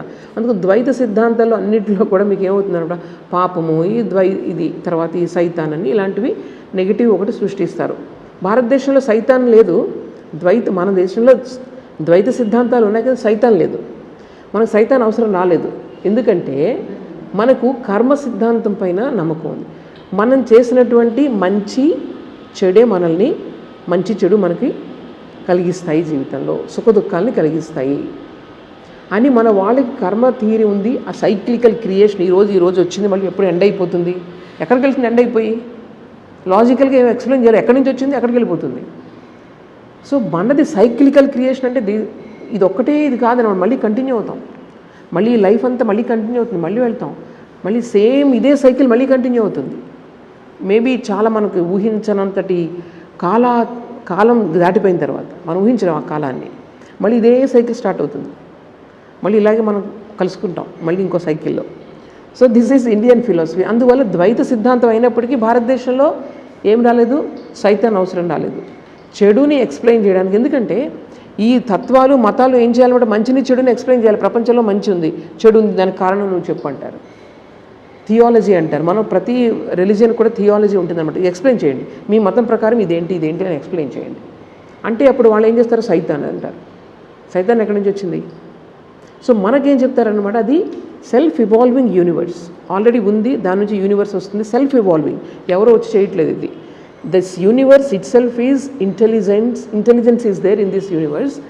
Due to that intelligence it is evolving and involving on its own. No extra cosmic God. So ఇది మన సిద్ధాంతం అనమాట యాక్చువల్లీ. సో ఇక్కడ మెయిన్గా ఏంటంటే కర్మ థియరీ, ఈ జీవులు వచ్చేటప్పుడు కర్మ థియరీని మనం చేస్తాం, కర్మను చేసుకున్న దాన్ని బట్టి జరుగుతుందని చెప్పేసి. అందువల్ల మీ యొక్క చేసుకున్న పాపకర్మే మీరు అనుభవిస్తున్నటువంటి కష్టానికి కారణం అన్నది మన వాళ్ళు నమ్ముతారు, అందరూ నమ్ముతారు. సో ఇది ఒకటి గుర్తుపెట్టుకోండి. సరే, మరి చూడండి, యాక్చువల్గా స్వామీజీ ఏం చెప్తారంటే మన అందరూ ఉన్నది ఒకటే, రెండు లేవు. మనం భయపడుతూ ఉంటాం దీన్ని చూసి, ఒకటే ఎగ్జిస్టెన్స్ ఉంది. యాక్చువల్గా ఏంటంటే మనం ఎవరి మీదైనా ఆధారపడినా మనకు కష్టం వచ్చినప్పుడు దేవుడి దగ్గరికి వెళ్ళి కొబ్బరికాయలు కొట్టి నాకు చేయనైనా కష్టం తగ్గించంటాం కదా. తగ్గిస్తాడు భగవంతుడు, కానీ ఎక్కడి నుంచి తగ్గిస్తాడు? నీలో నుంచే శక్తిని తీసుకొస్తాడు, దాన్ని తట్టుకునే శక్తిని. అది మనకు అర్థం కాదు. చూడండి, అంటే మనలో ఆ భగవంతుని ప్రార్థించడం వల్ల మనలో ఉండేటువంటి నెగిటివిటీ అంతా బయటికి పోతుంది, నీలో ఉండేటువంటి పాజిటివ్ ఎనర్జీ బయటకు వస్తుంది. ఎగ్జాంపుల్ ఒక స్టోరీ చెప్తున్నాను చూడండి. ఒక ఆయన ఎప్పుడు పాపం 24 గంటలు భగవంతుని తలుచుకుంటూ ఉండేవాడు. ఏ కష్టం వచ్చినా సుఖం వచ్చినా భగవంతుడు అంటే చాలా భక్తి. ఒక స్వామీజీ ఉండేవారు అనమాట. ఆ స్వామీజీ అంటే చాలా భక్తి. అప్పుడు అక్కడికి వెళ్ళి అన్నీ చెప్పుకుంటూ ఉండేది, మంచి చెడు అంతా కూడా, జీవితంలో సుఖ దుఃఖాలు అంతా కూడా ఆయన చాలా ఆదరించేవారు. అయితే ఈయన ఒకరోజు బాగా కష్టాల్లో పడి ఆశ్రమాన్ని పరిగెట్టుకుంటూ వచ్చాడనమాట. స్వామీజీ నేను చాలా కష్టంలో ఉన్నాను. లేదు నాయన, నీకు నువ్వే కొన్ని రోజులు ఆగు, ఆ కష్టం నీకే తీరిపోతుంది, నువ్వు కొంచెం ఓపిక పట్టు. లేదు మీరు ఏదైనా చేయాలి కొంచెం, లేకపోతే నాకు ఏం లేదంటే అప్పుడు ఆయన లోపలికి వెళ్ళి ఏం చేస్తారనమాట, ఒక చిన్న బిల్వపత్రాన్ని తీసుకొచ్చి కొంచెం మంత్రాలు చదివి ఇది తీసుకొని ఆయన నువ్వు తీసుకొని నీ దగ్గర పెట్టుకో. ఎప్పుడైతే నీకు కష్టం వస్తుందో, నీకు ఏ కష్టం తీరాలని అనుకుంటున్నావో అప్పుడు ఏం చేస్తావు, దాన్ని తినేసాయి. తింటే నీ కష్టం తీరిపోతుంది, ఎలాంటి కష్టమైనా తీరిపోతుంది. సరే తీసుకెళ్ళాడు ఇంటికి తీసుకెళ్తే అమ్మాయి తృప్తి, ఇంకా ఇక్కడ నుంచి నాకు ఏ ప్రాబ్లం ఉండదని బాక్స్లో పెట్టుకున్నాడు.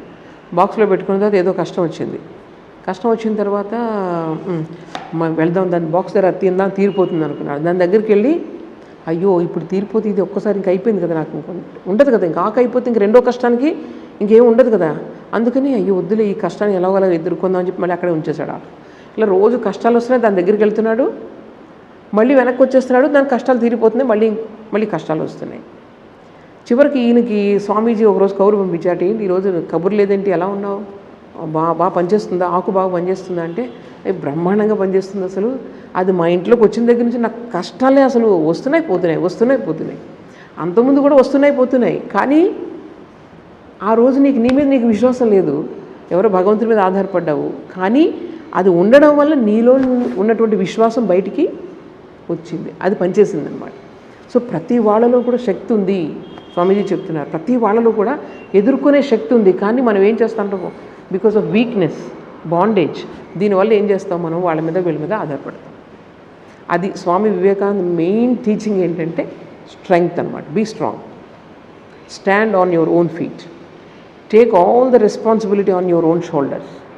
అది మెయిన్ టీచింగ్. చివరికి అక్కడికే వస్తున్నారు స్వామీజీ ఇప్పుడు. అదే ఆత్మ అంటే అదే అనమాట. ఎంతసేపు ఆత్మ ఎక్కడుంది, ఈ శరీరం తర్వాత మైండ్, ఇవన్నీ రెండింటిని నువ్వు ఆ ఇన్ఫ్లుయెన్స్ నుంచి బయటకు వస్తే నీకు ఆత్మశక్తి ఏంటో అర్థమవుతుంది. సో దానిని అద్వైత వేదాంతం చాలా చక్కగా చెప్తుందన్నమాట.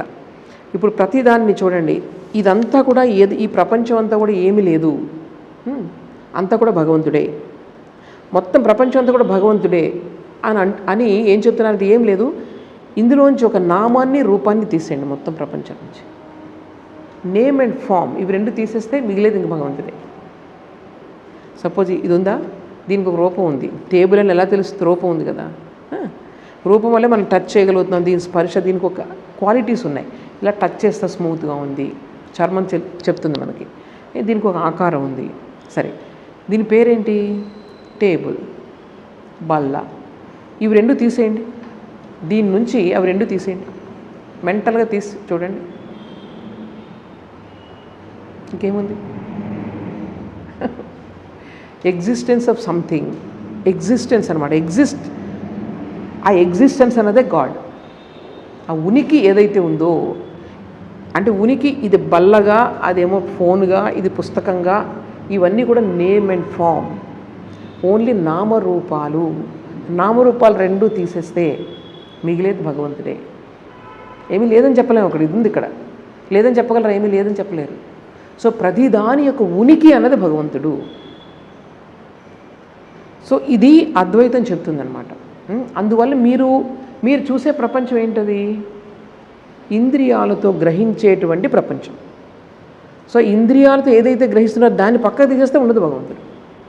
So it is only appearance, only కనిపిస్తుందంతే ఉన్నట్లుగా, యాక్చువల్గా లేదు అని అద్వైత వేదాంతం మనకు చెప్తుంది. ఉన్నదంతా ఒకటే ఎగ్జిస్టెన్స్ అనమాట, ఒకటే ఎగ్జిస్టెన్స్.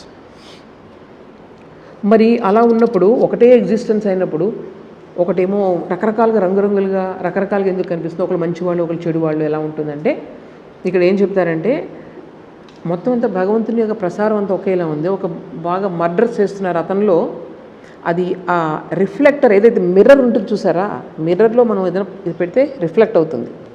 మిర్రర్ క్లీన్గా ఉందనుకోండి, రిఫ్లెక్షన్ బాగుంటుంది. మిర్రర్ కొంచెం మట్టి ఎక్కువ ఉందనుకోండి, రిఫ్లెక్షన్ బాగుంటుందా? అలా అంటే ఎవరైతే రిఫ్లెక్ట్ చేస్తున్నారో, ఒరిజినల్ కాంతిని ఎవరైతే రిఫ్లెక్ట్ చేస్తున్నారో వాళ్ళ యొక్క పరిస్థితిని బట్టి వాళ్ళు మంచా చెడా, తక్కువ ఎక్కువ, లైట్ బ్రైట్గా ఉందా డార్క్గా ఉందా, ఇవన్నీ కూడా బికాస్ ఆఫ్ ద రిఫ్లెక్టర్. అది తేడా. అందువల్ల అలా డిఫరెంట్గా కనిపిస్తున్నాయి అవి. చూడండి ఆయన ఏం చెప్తున్నారంటే ఈ ప్రతి వ్యక్తి, ప్రతి మనిషి కూడా ఇది నేచర్, ఇది ప్రపంచం కదా, ఈ ప్రపంచం అనే బుక్కుని చదువుతున్నాడు రోజు. అంటే అర్థం ఏంటి? ఈ ప్రపంచాన్ని మీరు అబ్జర్వ్ చేస్తున్నా, దాని నుంచి మీకు ఏం కలుగుతుంది? జ్ఞానం కలుగుతుంది. అందుకే ప్రపంచాన్ని ఒక బుక్తో పోల్చారు స్వామీజీ. జ్ఞానం ఎక్కడి నుంచి? ఎక్స్పీరియన్స్ నుంచి వస్తుంది. ఈ యొక్క ప్రకృతి ఏదైతే ఉందో దానిలో మీకు కలిగే ఎక్స్పీరియన్స్ ద్వారా మీకు జ్ఞానం కలుగుతుంది. సో స్వామీజీ చెప్తున్నారు, I'm reading this book of nature page after page. I'm finishing and returning over, and one dream of life after another goes away. అంటే జన్మలు వస్తూ ఉంటాయి, ఈ విధంగా ఎక్స్పీరియన్స్ వస్తూ ఉంటుంది, పోతూ ఉంటుంది. Another page of life is turned over, another dream of life comes and it goes away, rolling and rolling. And when I have finished my reading, I let it go and stand aside. I throw away the book and the whole thing is finished. ఈ విధంగా ప్రకృతి మీకు పాఠాలు నేర్పుతూ ఉంటుంది. ఒక స్టేజ్కి వస్తారు, ఇంక ఈ ప్రకృతి యొక్క గూఢార్థం మీకు అర్థమవుతుంది. ఇది నన్ను ఆడిస్తూ ఉంది. ఇది ఈ ప్రకృతిలో నేను పడి ఆడుతూ ఉన్న ప్రకృతి అంటే మీ శరీరం కూడా ప్రకృతే, మీ మైండ్ కూడా ప్రకృతే. సో దానిలో నేను బంధించబడిపోయి ఉన్నానని ఎప్పుడైతే మీకు తెలుస్తుందో, you will throw away the book of nature. ఇంక మీరు ప్రకృతిని మీరు పట్టించుకోరన్నమాట. You will stand on your own feet, you will not be influenced by nature. అది చెప్తున్నారు ఇక్కడ. What does the advaitist preach? He dethrones all the gods that ever existed or ever will exist in the universe and places on that throne the soul of man, the Atman, higher than the sun and the moon, higher than the heavens, greater than this great universe itself. So Advaita వాదులు ఎవరైతే ఉన్నారో వాళ్ళు ఏం చేస్తారట? అన్ని రకాల దేవుళ్ళని పక్క సింహాసనాలను దింపేస్తారట. దింపేసి ఈ ఏదైతే ఆత్మ ఉందో, తనలో ఉన్న ఆత్మ ఉందో దాన్ని కూర్చోబెడతారట సింహాసనంలో. కూర్చోబెట్టేటికి ఏమవుతుంది అనమాట, అప్పుడు నీలో ఉన్నటువంటి శక్తి అంతా కూడా బయటకు వస్తుంది. అప్పుడు నీకు అర్థమవుతుంది ప్రపంచంలో, ఈ ప్రపంచం అన్నిటికన్నా కూడా నువ్వు గొప్ప. నీలో ఉన్నటువంటి ఆత్మ అన్నది హయ్యెస్ట్ అనమాట. ఇక్కడ సూర్య చంద్రులు ఈ మొత్తం అన్నిటికన్నా కూడా నీ ఆత్మ అన్నది చాలా గొప్ప. ఎందుకంటే ఒకసారి ఆలోచించండి, మీరు లేకుండా ఈ ప్రపంచం ఉందా? నీకు అర్థమవుతుంది ప్రపంచం ఉన్నట్టు మీరు లేకుండా ఉందా?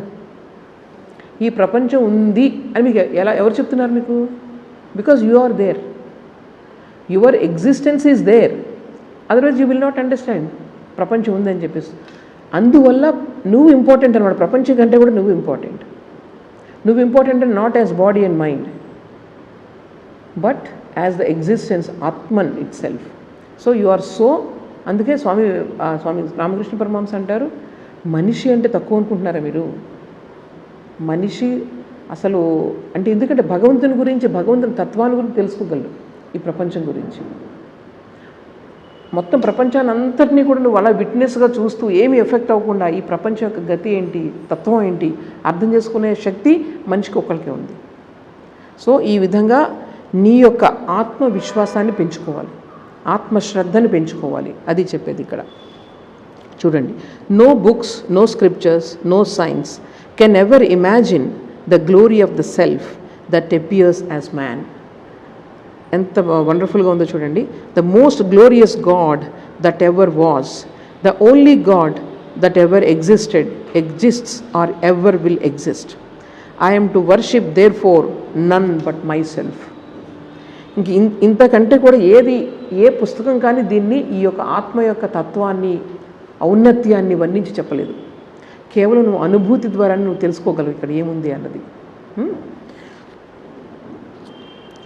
I worship myself, says the Advaitist. To whom shall I bow down? I salute myself. To whom shall I go for help? Who can help me? The infinite being of the universe. నేను మొత్తం ఈ అనంతంగా ఏదైతే ఉందో, ఏదైతే అమరం, ఎప్పుడు కూడా మరణించదో అటువంటి శక్తిని నేను. So these are all foolish dreams, hallucinations. Whoever helped anyone? None. ఈ ప్రపంచంలో మీరు అనుకుంటున్నారు వీళ్ళు వాళ్ళు, ఇదంతా కూడా ఉన్నది ఒకటే యాక్చువల్గా, ఇదంతా కూడా your dream only. So wherever you see a weak man weeping and waiting for help from somewhere above the skies, it is because he does not know that the skies also are in him. ఎక్కడైనా మీరు చూసి ప్రభు ప్రభు అని చెప్పేసి భగవంతుని ప్రార్థించడం చూస్తున్నారు కదా, నాకు ఇది కావాలి అది కావాలని చెప్పేసి ఆకాశం వైపు చూస్తూ ప్రార్థిస్తూ ఉంటారు కదా, వాళ్ళు వీక్ అంటున్నారు మా స్వామీజీ. ఎందుకంటే ఆ స్కై ఎటువైపు అయితే మీరు చూసినా అది అందుకు కూడా మీలోనే ఉంది. విశ్వం దర్పణ దృశ్యమాన నగరీ తుల్యం నిజాంతర్గతం శంకరాచార్యులు వారు చెప్పారు. మొత్తం ఇదంతా కూడా నీలోనే ఉంది అంతా కూడా. ఒకసారి అక్బర్ దగ్గరికి ఒక సాధువు వెళ్ళాడట.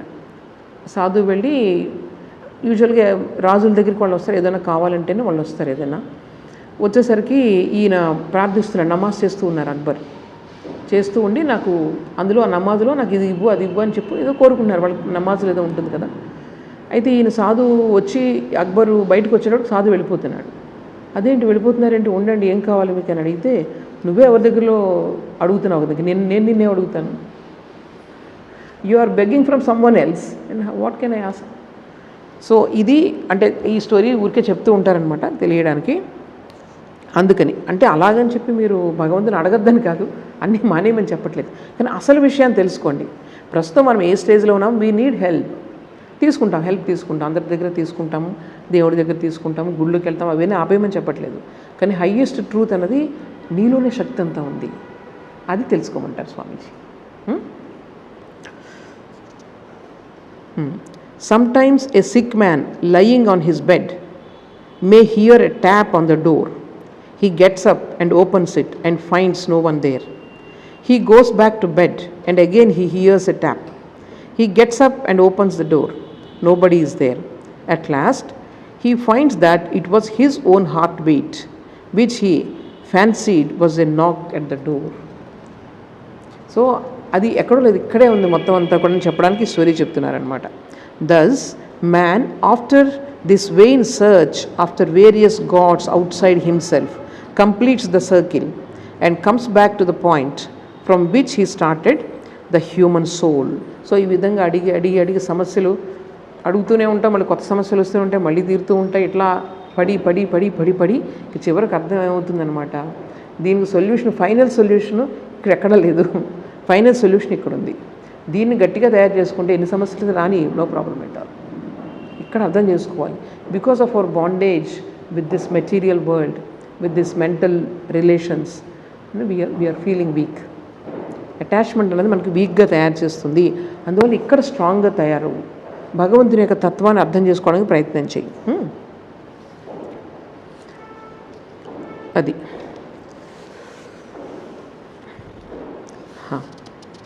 ఆ తర్వాత మరి అటువంటిది మనం భగవంతుని యొక్క స్వరూపాలే అంటున్నాం కదా, మనకి ఈ భ్రాంతి ఎందుకు కలిగింది? మరి ఈ భ్రాంతి, నేనేమో నాకేం తెలియదని నేను వీక్ అయిపోతున్నాను కదా, ఎందుకు ఇదంటే యాక్చువల్గా ఇది భ్రాంతి కాదు.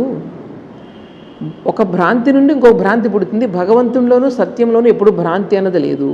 ఫర్ ఎగ్జాంపుల్, మనం ఎడారిలో వెళ్తూ ఉంటాం. ఎడారిలో వెళ్తూ ఉంటే, ఎప్పుడైనా వెళ్ళారా మీరు ఎడారికి? డెజర్ట్. పోనీ ఇక్కడ రోడ్స్ మీద కూడా కనిపిస్తూ ఉంటుంది. వెళ్తూ ఉంటే మీకు ఎండమావులు కనిపిస్తూ ఉంటాయి, నీళ్లు ఉన్నట్లుగా కనిపిస్తూ ఉంటాయి, మనకు రోడ్స్ మీద కూడా కనిపిస్తూ ఉంటాయి చాలాసార్లు.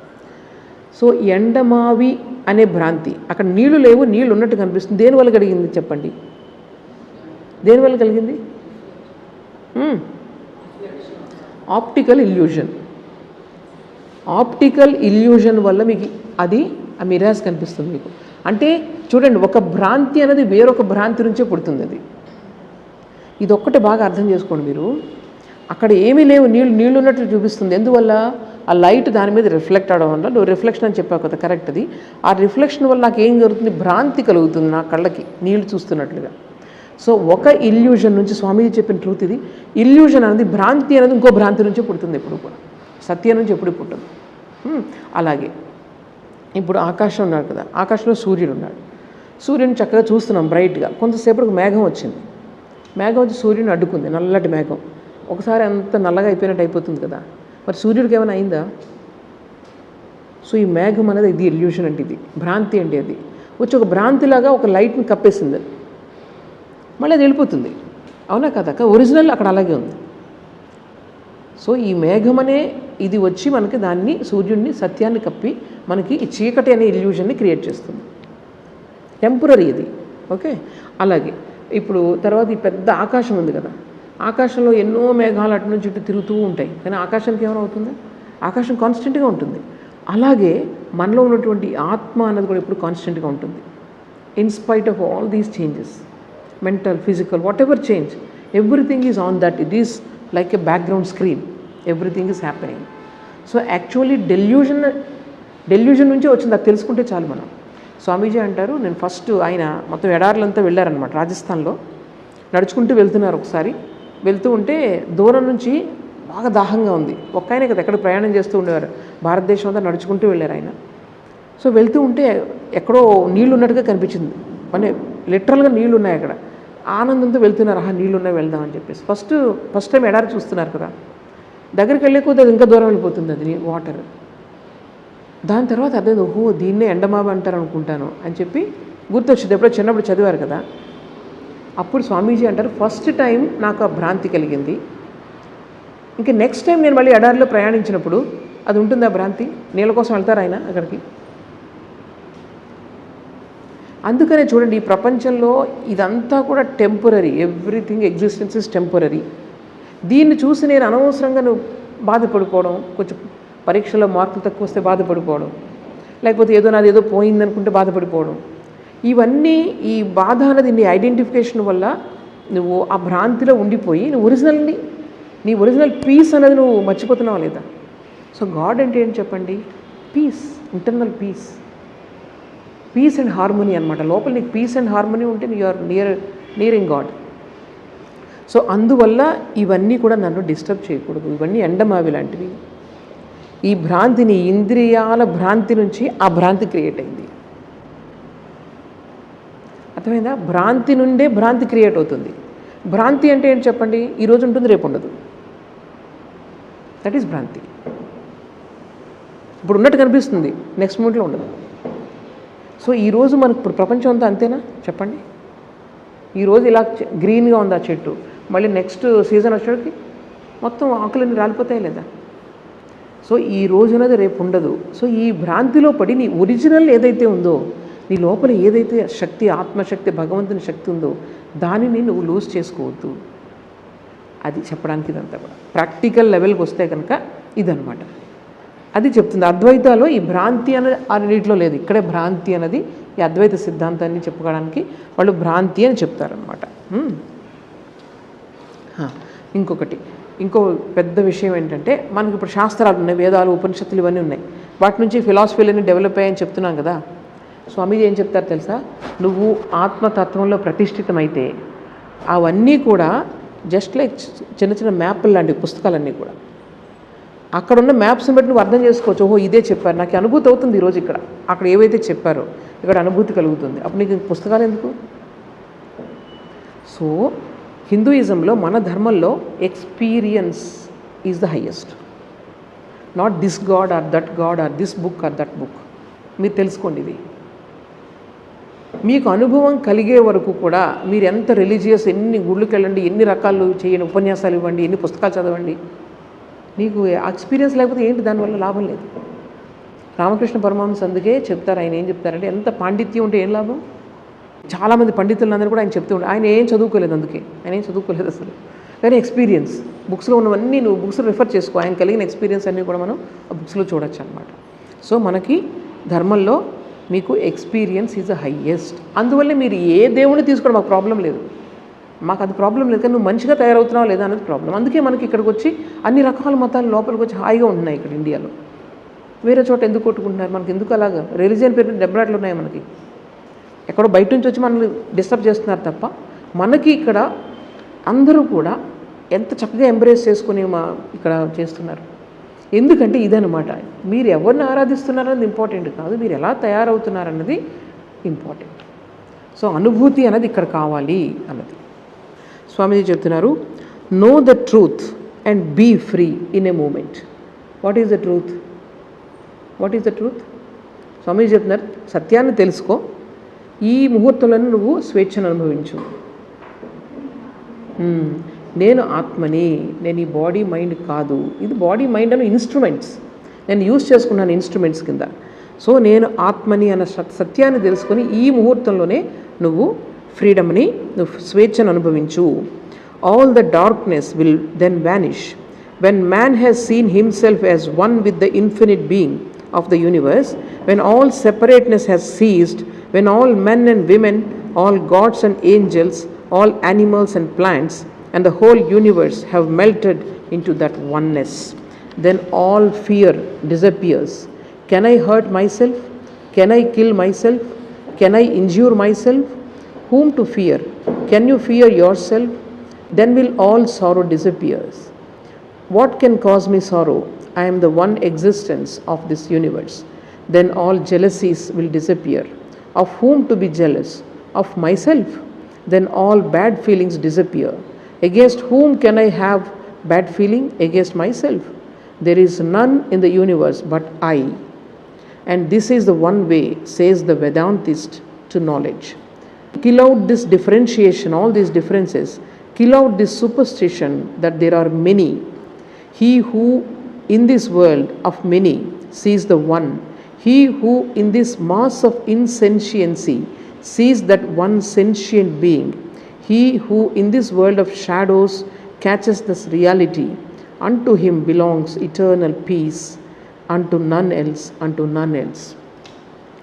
సో మనకి ప్రశాంతత కావాలి, ఎప్పుడూ మనకి ప్రశాంతంగా ఉండాలి, ఏది కూడా మనం డిస్టర్బ్ చేయకూడదంటే మనము ఆ ఒక్క దానిని చూడడానికి అలవాటు చేసుకోవాలి. ఎప్పుడు కూడా ఒకటే సత్యం ఉన్నదని దానికి. సో చూడండి, ఈ ప్రపంచం, కొంతమంది దీన్ని కేవలం ప్రపంచం అంటే ఒక మ్యాటర్గా చూస్తారు, ఒక జడ పదార్థంగా చూస్తారు, ఇవి రంగురంగులు, ఇవి రకరకాలు చూస్తూ ఉంటారు. సో ప్రతి వాళ్ళు కూడా సెన్సెస్ ద్వారా చూసినప్పుడు ఈ ప్రపంచం మనం ఎలా చూస్తున్నామో అలా కనిపిస్తుంది. అలా కాకుండా ఇంటలెక్ట్ ద్వారా, కొంచెం మీరు వివేకం ద్వారా చూసినట్లయితే ఇదంతా కూడా ఎలా కనిపిస్తుంది? మైండ్స్లా కనిపిస్తుంది అంతా.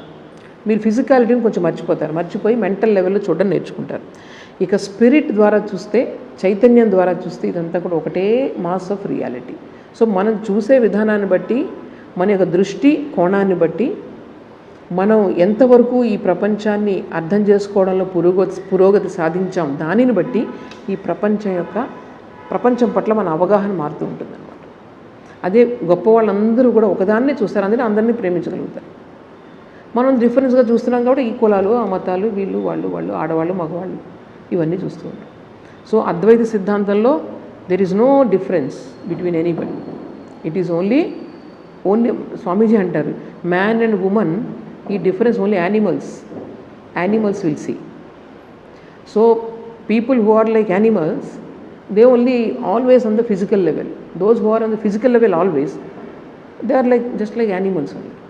మీరు హైయెస్ట్ వెళ్ళే కొద్దీ కూడా మీ వెనుక ఉన్నటువంటి యూనిటీ ఏదైతే ఉందో, ప్రతి వాళ్ళ వెనుక, ప్రతి చెట్టు వెనుక, ప్రతి పుట్ట వెనుక ఒకటే ఉంది, అది చూడగలుగుతారు. సో యూనిటీ ఆఫ్ విజన్ ఎవరికైతే ఉందో he is the highest according to Hindu philosophy. ఎవరైతే ఏకాత్మ భావం ఉంది, మీరు భగవద్గీతలో చూడండి ఈ శ్లోకాలు చాలా ఉంటాయి. ఎన్ని శ్లోకాలు ఉంటాయంటే అందరిలో కూడా ఈ విభజించబడినటువంటి ఈ మొత్తం ప్రపంచంలో ఒక్కదానినే ఎవరు చూస్తారో that is the highest knowledge. అలాగే విడివిడిగా చూస్తున్నారే, మామూలు ఇది మన సైన్స్ చదువుతున్నాం కదా, ఇప్పుడు ఫిజిక్స్, కెమిస్ట్రీ, ప్లాంట్స్, ఇవి ప్లాంట్స్, ఈ క్యారెక్టర్స్ ఉంటే ప్లాంట్స్, ఈ క్యారెక్టర్స్ ఉంటే యానిమల్స్ అని విభజిస్తూ చెప్తుంది కదా, డిఫరెన్సెస్ చెప్తుంది కదా, that is your intellect always divides. ఇది ఎలా ఉంటుంది, ఇది పచ్చగా ఉంది, ఇది ఎర్రగా ఉంది, నల్లగా ఉంది, తెల్లగా ఉంది అని చూపిస్తూ ఉంటుంది. అది దేని ద్వారా పనిచేస్తూ ఉంటుంది? ఇంద్రియాల ద్వారా పనిచేస్తూ ఉంటుంది, సెన్సెస్ ద్వారా. So it divides always. So unitary vision అన్నది ఎప్పుడు కూడా ఇంటలెక్ట్ ద్వారా, నువ్వు ఎంత తెలివైన వాడువైనా కావచ్చు, ఎంత మేధావైనా కావచ్చు, ఇంటలెక్ట్ ఎప్పుడు కూడా మిమ్మల్ని యునైట్ చేయలేదు. సో స్పిరిచువల్ అవుట్లుక్ ఉన్నప్పుడు మనము యూనిటీ ఆఫ్ విజన్ అనేది వస్తుందన్నమాట. భారతదేశం యొక్క ప్రత్యేకత అదే. మీరు తెలుసుకోండి, మన దేశం ఎప్పుడు ఎవరిని మోసం చేయలేదు. అందుకే ఏ రోజు కూడా ప్రపంచంలో అత్యంత పురాతనమైనటువంటి సంస్కృతి ఉంది. ఎంత రత్నగర్భ అనేవారు దీన్ని, రత్నాలు అలా పోసి అమ్మేవారు అనమాట. ఈవెన్ గుప్తుల కాలంలో కూడా అమ్మేవారు. అటువంటి దేశాన్ని దోచుకొని వెళ్ళిపోతున్న మనకేం అర్థం కాలేదు. దోచుకొని తెలుసు కదా మీకు హిస్టరీలో, మొత్తం యూరోప్లో మీకు ఆ సంపద అంతా ఇంగ్లాండ్ ఎక్కడి నుంచి వచ్చిందనుకున్నారు? భారతదేశం దోచుకున్న సంపద. ఇక్కడ చెట్లు కొట్టి ఓడలు తయారు చేసి దాంట్లోంచి ఎప్పుడు వెళ్తూ ఉండేవి. మొత్తం ఆహార పదార్థాల దగ్గర నుంచి, సుగంధ ద్రవ్యాల దగ్గర నుంచి, ఇక్కడ బంగారం దగ్గర నుంచి అన్ని రకాలు ఓడలు ఎన్నాళ్ళు ఉన్నారు వాళ్ళు వెళ్తూనే ఉండేవి. ఇక్కడ కరువులు ఏ రోజు లేదు బ్రిటిష్ వాళ్ళు వచ్చేవరకు భారతదేశంలో. బ్రిటిష్ వాళ్ళు వచ్చిన తర్వాత భయంకరమైన కరువులు, అంటే మొత్తం వాళ్ళు చేసుకునే యుద్ధాలకి మన యొక్క సరుకులను వాడుకునేవారు. ఇదంతా హిస్టరీ. ఇప్పుడు అడుగుతున్నారు అందరూ ఓపెన్గా. కానీ భారతదేశం ఏ రోజు అంత శక్తి ఉన్నప్పటికీ ఎవరైనా మన మీదకి వస్తే పోరాడింది తప్ప, ఎక్కడికో వెళ్ళి పోరాడి దేశాన్ని జయించాలని ఏనాడు చేయలేదు. మీరు గర్వంగా చెప్పండి, ఇప్పటికి కూడా చెప్తున్నాను. అందుకే ఒక ఆయన అంటారనమాట, భారతదేశం కనుక ప్రపంచానికి నాయకురాలైతే అప్పుడు ప్రపంచం వర్ధిల్లుతుంది, లేకపోతే నాశనమే. ఫారినర్ ఒక ఆయన అన్నారు, భారతదేశం కనుక ఈ ప్రపంచానికి నాయకత్వం వహిస్తే, ఎందుకన్నా అది కలుపుతుంది ఎప్పుడు కూడా, అందులో మంచి తీసుకొని ఎవరి మీద తక్కువ భావం లేదు, ఒకటి హీనభావం లేదు ప్రతి వాళ్ళని. అటువంటి యూనిటరీ విజన్ అనేది మన భారతీయ మైండ్లో ఉందన్నమాట. ఇప్పుడు మీరు చూస్తూ ఉంటే చదవండి, మీరు భగవద్గీత చదవండి, అన్నీ చదవక్కర్లేదు. మీరు భగవద్గీత చదవండి, రోజు 4 శ్లోకాలు మీ మీనింగ్ చదువుతూ వెళ్ళండి. ఎంతటి మొత్తం జీవితానికి కావాల్సిందంతా ఉంది. ఇప్పుడంతా యూరోప్ కంట్రీస్లో వాళ్ళు టెక్స్ట్ బుక్ పెడుతున్నారు భగవద్గీత, తెలుసా మీకు? ఇక్కడ మనకు సగం మందికి తెలియదు అసలు ఏముందో అందులో. ఎందుకని అనమాట, అందులో మీ పర్సనాలిటీకి డెవలప్ అవ్వాల్సిన అన్ని విషయాలు అందులో ఉన్నాయి. భగవద్గీత చదవండి చక్కగా. సో ఇప్పటివరకు చెప్పింది ఏంటి, మన భారతీయ తత్వంలో ఈ భగవంతుడి గురించి ఆలోచన ఎలా జరిగింది? 3 స్టేజెస్లో జరిగింది. ఇప్పటికి కూడా ఉంది అది, ఇప్పటికి కూడా ఉంది. రామకృష్ణ పరమహంస ఏమంటారంటే, ముందు దాంతోనే మొదలు పెడతాం మనం చిన్నప్పుడు. దేవుడు అంటే ఇష్టమని కష్టం వచ్చినప్పుడు ప్రార్థించడం ఇలాంటివి చేస్తూ ఉంటాం. ద్వైత భావంతోనే వెళ్తాం. నెమ్మదిగా వచ్చే కొద్దీ నీలో స్ట్రెంగ్త్ పెరగాలి. డిపెండెన్స్ అనేది తగ్గే కొద్దీ, నీలో స్ట్రెంగ్త్ పెరిగే కొద్దీ నువ్వు నెమ్మదిగా ఇక్కడికి వస్తావు అనమాట. మొత్తం హోల్ రెస్పాన్సిబిలిటీ నువ్వు నీ మీదే తీసుకుంటావు. ఏది జరిగినా సరే, నాకు ఈరోజు కష్టపడుతున్నానా, ఎప్పుడో నేను పాపం చేస్తుంటానన్నా, ఐ విల్ టేక్ కేర్. అలాగే ఇప్పుడు నేను ఏదో అసలు చెడు పని చేయను, ఎందుకంటే ఫ్యూచర్ నాది బాగుండాలంటే నేను ఇప్పుడు ఏది కూడా చెడు పని చేయను, మంచిగా చేస్తాను, అప్పుడు నా ఫ్యూచర్ బాగుంటుంది. సో ఈ విధంగా హోల్ రెస్పాన్సిబిలిటీ మనం తీసుకున్నప్పుడు మనకి ఆ స్ట్రెంగ్త్ అనేది పెరుగుతూ ఉంటుంది అనమాట. That is called Advaita. So అది హైయెస్ట్. చూడండి, ఇప్పుడు ఈ మొరాలిటీ అని ఉంది కదా, అందరూ కూడా మనం మంచిగా ఉండాలి, ఎదుటి వాళ్ళకి సహాయం చేయాలి. ఎందుకు చేయాలి చెప్పండి? ఎందుకు చేయాలి? నా స్వార్థం నాకు ఒక శరీరం ఉంది, దీని యొక్క అవసరాలు నేను తీసుకోవడం సరిపోతుంది కదా. చార్వాకులు ఎవరైతే చెప్పారో హేతువాదులు చెప్తారు కదా వాళ్ళు, నాస్తికులు. ఏముంది, నేను ప్రపంచం ఉంది అనుభవించి హాయిగా, ఎందుకు చేయకూడదు చెప్పండి? ఇదొక్కటే సమాధానం చెప్పగలదు. లేకపోతే భగవంతుడి కోపం వస్తుందని చేయాలి, ఇలాంటి మూడో వాళ్ళని తీసుకొస్తారు అక్కడ. మూడో వాళ్ళని తీసుకోవాల్సిన అవసరం లేదు. ఆ భగవంతుడు ఎవరైతే మీకు శివుడికి కోపం వస్తుంది, విష్ణువుకి కోపం వస్తుంది, వాళ్ళకి అవసరం లేదు కదా. ఇక్కడ అంతటా ఉన్నది ఒక్కటే. వాళ్ళకి నువ్వు ఏదైనా కీడు చేస్తే నీకు చేసుకున్నట్లే, తర్వాత వచ్చి నీకే తగులుతుంది. అది ఆన్ ద లాంగ్ రన్ ఒక తప్పు పని చేసినా ఏదో ఒక టైంలో మళ్ళీ అదే ఫోర్స్తో నీ మీదకి వస్తుంది. అసలు అందులో తిరుగులేదనమాట. మేబీ టైం అటు ఇటు అవ్వచ్చు. ఏది కూడా మంచి ఆలోచన కానీ, చెడు ఆలోచన కానీ, మంచి పని కానీ, చెడు పని కానీ మళ్ళీ నీ దగ్గర సర్కిలే తిరిగి వస్తుంది. ఈ సర్కిల్, ఈ మూమెంట్ అంతా సర్కిల్గానే జరుగుతుంది. అయితే ఎప్పుడు దీని నుంచి సాల్వేషన్ అనమాట. సాల్వేషన్ అంటే ఏంటనమాట? నీలో కంప్లీట్గా ఇంక డిజైర్స్ అనేవి పోయినప్పుడు. చూడండి, ఇప్పుడు ఈరోజు నేను ఒక మంచి పని చేశాను, నాకు మంచి స్వర్గం కావాలి, నేను మంచి అనుభవించాలి అని మంచి పని చేశారనుకోండి, మీకు మంచి స్వర్గం వస్తుంది, అక్కడ బాగా అన్నీ అనుభవిస్తారు. మళ్ళీ అది అయిపోయిన తర్వాత మళ్ళీ వెనక్కి వచ్చేయాలి. ఎందుకంటే అదంతా బ్యాంక్ బ్యాలెన్స్ కదా. మనం సుఖం అనేది దాచిపెట్టుకున్నాం, అక్కడ అయిపోయిన మళ్ళీ తిరిగి వచ్చేయాలి ఇక్కడికి. సో మనుష్య జన్మలోనే మీరు ఏం చేసినా, మీరు ముందుకు తీసుకెళ్ళినా వెనక్కి వచ్చినా మనుష్య జన్మలో మాత్రమే చేయగలరు. లేకపోతే జంతువుల కింద ఇలా తిరుగుతూ ఉంటుంది అనమాట. ఈ సోల్ అన్నది తిరుగుతూ ఉంటుంది. ఎప్పుడు ఈ సర్కిల్ ఆగిపోతుంది చెప్పండి? సర్కిల్ నుంచి బయటకు ఎప్పుడు వస్తుందంటే మనలో డిజైర్స్ కంప్లీట్గా పోయినప్పుడు, ఇంకా నాకు ఏమొద్దు, అప్పుడు మీకు కంప్లీట్గా లిబరేషన్ అంటే అదనమాట. సో ప్రతి వీళ్ళు కూడా అందరూ కూడా లిబరేషన్ నమ్ముతారు. ఎప్పుడైతే మనలో డిజైర్స్ పోతాయో అప్పుడు వాళ్ళందరూ ఏమంటారనమాట, అంతా కూడా భగవంతుని యొక్క స్వరూపం, శివుడి యొక్క స్వరూపం అందరూ అంటారు వాళ్ళు. మనమేమంటాం, అంతా ఆత్మస్వరూపం అంటాం అద్వైతంలో ఉన్నవాళ్ళు. సో ఈ తేడా ఏం లేదు, ఇదంతా కూడా ఒకటే స్కీమ్ అనమాట. డిఫరెంట్ లెవెల్స్లో మనం ఉన్నాం కాబట్టి. సో మెయిన్ ఏంటనమాట, కావాల్సింది ఏంటి, మనలో డిజైర్స్ తగ్గాలి, స్ట్రెంగ్త్ పెరగాలి. డిజైర్స్ తగ్గిపోతే స్ట్రెంగ్త్ పెరుగుతుంది డెఫినెట్గా. సో ఇది మనకు కావాల్సిన. చివరికి ఇంత తత్వాలు చదువుకొని మనకి ఏంటో ప్రయోజనం అంటే మనలో స్ట్రెంగ్త్ పెరగాలి, మన కాళ్ళ మీద మనం నిలబడగలగాలి, ప్రతి చిన్నదానికి బాధపడిపోకూడదు. సో ఇది ఈరోజు కొన్ని పాయింట్స్ ఏమో మిస్ అయినట్లు అనిపిస్తూ ఉంది, కానీ ఇట్స్ ఓకే. ఏమైనా డౌట్స్ ఉన్నాయా? ఇప్పుడే సాల్వేషన్ అని చెప్పాను కదా. మోక్షం అంటే ముక్తి. ఒక దాని నుంచి బంధంలో ఉన్నాం, బంధం నుంచి రావడం, బయటికి రావడం. మోక్షం అంటే బంధం నుంచి బయటికి విడిపడు. కట్టేసామనుకోండి, దాన్ని విడదీస్తే మనం బయటకు వస్తాం కదా, అదే మోక్షం అంటే. దేంతో కట్టబడి ఉన్నాం మనం? ఇప్పుడే చెప్పాను, డిజైర్. ఏదన్నా మీరు మూలం చూడండి, Dzire is the root cause of everything. అది కావాలి అన్న కోరికతోనే మొత్తం అన్నీ వస్తాయి. దాన్ని అది ఎప్పుడైతే డిజైర్స్ పోయాయో, శారదాదేవి ఒక్క మాటలో అంటారు, ఏమన్నారు చెప్పండి? నిర్వాసన ద్వారానే ముక్తి. ఒకే మాట, చిన్న మాట. నిర్వాసన అంటే అసలు ఏ డిజైర్ లేకపోవడం, దాంతోనే ముక్తి. మీకు వేదాంతం కానివ్వండి, లేకపోతే బ్రహ్మసూత్రాలు కానివ్వండి, లేకపోతే మన భగవద్గీత కానివ్వండి, అంతా చెప్పేది మూలం ఒక్కటే, అది డిజైర్. ప్రజహాతి యదా కామాన్ సర్వాన్ పార్థ మనోగతాన్ ఆత్మన్యేవాత్మనాతుష్ట స్థితప్రజ్ఞస్తదోచ్యతే. భగవద్గీత నిండా ఈ శ్లోకాలు ఉన్నాయి. ఎప్పుడైతే మీలో ఈ కామాలు అంటే డిజైర్స్ కంప్లీట్గా పోతాయో అప్పుడే మీకు ముక్తి కలుగుతుంది. నిర్వాసన ద్వారానే ముక్తి. అందుకని అమ్మ ఏం చెప్తారు, భగవంతుడి దగ్గర ఏం కోరుకోవాలి? నాకు కోరికలు లేకుండా ఉండేటట్టు చెయ్యని కోరుకోవాలి. Desire for desirelessness. చూడండి ఎంత శారదాదేవి కూడా ఏం చదువుకోలేదు, ఆవిడ అక్షరజ్ఞానం కూడా లేదు. చదువుకోలేని ఆవిడ ఏం చెప్తున్నారు చూడండి, ఇలాంటి విషయాలు చెప్తున్నారు. సో ఆధ్యాత్మికత అనేది కంప్లీట్గా డిఫరెంట్ అనమాట, మన చదువులతో రాదు. ఎంత ఒక్కొక్క మాటల్లోనే మొత్తం సత్యం అంతా. నిర్వాసనార్ వాసనా కొరో ఇన్ బెంగాలీ. సో ఇదనమాట. అది ఉంటే మోక్షం కలిగినట్లే. ఇంకా ఇక్కడే మోక్షం ఇప్పుడే అయిపోతుంది. జీవన్ముక్తి అంటే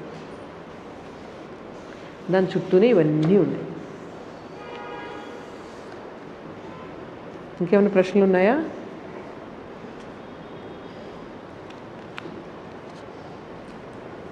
గౌతమ్ చాలా టైం అయిపోయింది ఈరోజు, మరి ఆపుదాం అయితే. ఓం అసతో మా సద్గమయ తమసో మా జ్యోతిర్గమయ మృత్యోర్మా అమృతంగమయ.